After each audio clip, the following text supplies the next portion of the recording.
sakade sapunika rawuh iki ingyan kawontenan ayah-ayah titiang puniki ratu. Bu. Kirang rangkong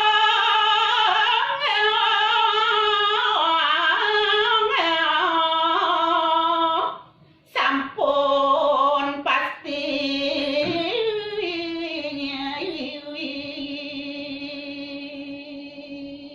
duaning kawontenan titiang seko Santi sako Bali punika kebawasan wau pisan yen titiang mupupul puniki mejanten sampun kirang langkung punika sampun mejanten punika ratu.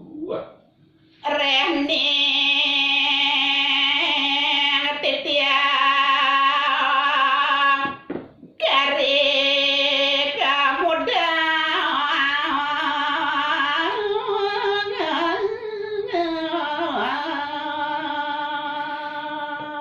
duaning Santi Kencana Bali puniki saya wakti sekadi atur titiang wau wantah wimudo punika kengawasana yang raris inggian dari sejeroning gegita durung presido titiang ngeledangin mana iratu sane mirengang acara puniki ya ledang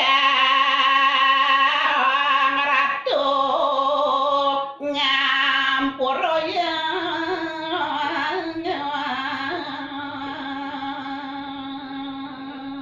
ngelantur aris napi sane atur ayang titiang risi jeroning carito puniki menawi enten presido ngeledangin mana ngeledangin pikayun ratu sane mirengang acara puniki wantah geng reno sinampuru sane abdian titiang ratu. Sot samore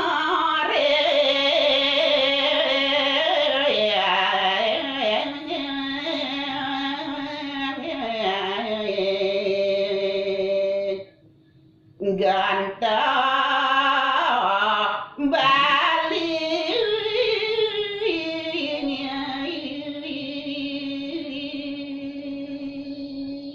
Pemekas nyane puniki ri sejeroning radio genta puniki titiang seko Santi ngaturang suksemo banget duaning sampun ledang ngikenin seko Santi titiang puniki galah nagingin acara darmok kantin puniki linggara sore kadi mangke puniki pemekas majang ring Pak Made puniki pinaku pengentar acara suksemo banget puniki Pak Made. kape